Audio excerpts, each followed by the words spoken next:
29 अप्रैल यानी बुधवार को एक बहुत बड़े आकार का उल्कापिंड एस्टेरॉयड पृथ्वी के पास से गुजरेगा। अमेरिका की अंतरिक्ष एजेंसी नासा के मुताबिक यह उल्कापिंड करीब 19,000 किलोमीटर प्रति घंटा की रफ्तार से गुजरने वाला है। नासा के centre for near earth studies के मुताबिक उल्कापिंड 29 अप्रैल की सुबह 5:56 पर धरती के पास से गुजरेगा, लेकिन यह फिर बाद में गलत बता दिया गया था और अभी अनुमान लगाया गया था कि दोपहर को 3 बजे पृथ्वी के पास से गुजरने वाला है।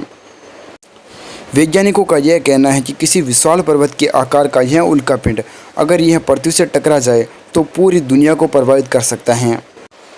वैज्ञानिकों को यह भी कहना है कि ऐसे उल्कापिंड की हर 100 साल में पृथ्वी से टकराने की 50,000 संभावनाएं होती हैं, लेकिन पृथ्वी के ज्ञात इतिहास में सब बहुत ही कम बार हुआ है कि इतना बड़ा उल्कापिंड पृथ्वी से टकराया हो। कुछ मीटर व्यास वाले उल्कापिंड पृथ्वी के वायुमंडल में आते हैं, लेकिन वे तुरंत जल जाते हैं और उनके छोटे छोटे टुकड़े ही पृथ्वी की सतह तक पहुंच पाते हैं। इस उल्कापिंड का नाम 1998 में RO2 है। इसके पृथ्वी के पास से गुजरने की जानकारी वैज्ञानिकों ने करीब 1.5 महीने पहले ही दे दी थी। तब बताया गया था कि इसका आकार किसी पहाड़ के जितना बड़ा है। इसके साथ ही इसकी रफ्तार को देखते हुए आशंका जताई गई थी कि जिस गति से यह उल्कापिंड बढ़ रहा है, अगर पृथ्वी को छूकर भी निकला तो सुनामी भी आ सकती हैं और इसकी खगोलीय घटना को नंगी आंखों से नहीं देखा जा सकता है। मतलब ये है कि इसको देखने के लिए टेलीस्कोप की मदद की आवश्यकता होती है। मतलब कि एक नॉर्मल इंसान इसको कभी देख ही नहीं सकता है। नासा को इस खगोलीय पिंड के बारे में साल 1998 में ही पता चल गया था। इसके बाद वैज्ञानिकों ने इसका नाम 52,768 और 1998 में OR2 दिया है।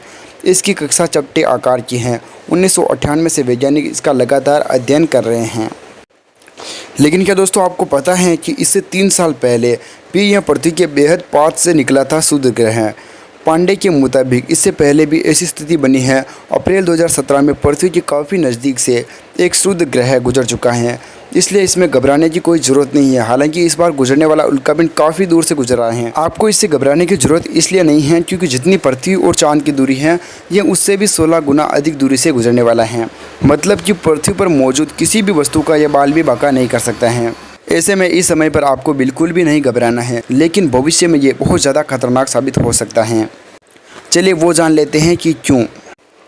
वैज्ञानिकों के अनुसार इस उपग्रह को संभावित खतरनाक वस्तु के रूप में वर्गीकृत किया गया है क्योंकि यह 500 फीट से भी बड़ा है और पृथ्वी की कक्षा के 75 लाख किलोमीटर के भीतर आता है। इसलिए यह भविष्य में पृथ्वी के लिए खतरा बन सकता है। एरिकेबो वेधशाला के विशेषज्ञ फिलेविन वेडेटी ने कहा कि वर्ष 1979 में यह उल्कापिंड इस वर्ष की तुलना में पृथ्वी के करीब 3.5 गुना ज़्यादा पास होगा। इसलिए इसकी कक्षा को ठीक से जानना महत्वपूर्ण है। दोस्तों आप एक बार गौर से सोच कर देखो, इस समय पर यह पृथ्वी और चांद की जितनी दूरी है उससे 16 गुना दूरी पर है, लेकिन अगले मतलब कि 2079 के टाइम पर यह 3.5 गुना इससे और पास होगा। मतलब कि यह पृथ्वी और चांद की दूरी का 4.5 गुना ही रह जाएगा। लेकिन अब आप और सोचो कि अगले कुछ और सालों बाद यह पृथ्वी के और भी ज़्यादा पास आएगा, फिर और भी ज़्यादा पास होएगा और इस प्रकार से पूरी धरती को बिल्कुल नष्ट करने वाला है। ऐसे में हम इसको और ज़्यादा लाइट नहीं ले सकते हैं, पर आपको इस समय पर बिल्कुल भी घबराने की ज़रूरत नहीं है। अब इसकी आकृति की बात करें तो हमको वैज्ञानिकों ने बताया है कि यह मास्क के जैसा दिखाई दे रहा है, लेकिन इसको सिर्फ और सिर्फ वैज्ञानिक ही देख सकते हैं। हम जैसे नॉर्मल आदमी इसको बिल्कुल देख ही नहीं सकते हैं। देखो धरती से अपने को चाँद बिल्कुल छोटा सा दिखाई देता है, मतलब एक प्याले के बराबर दिखाई देता है। तो फिर एक बार सोचो, ये उससे भी 16 गुना ज़्यादा दूरी पर हैं।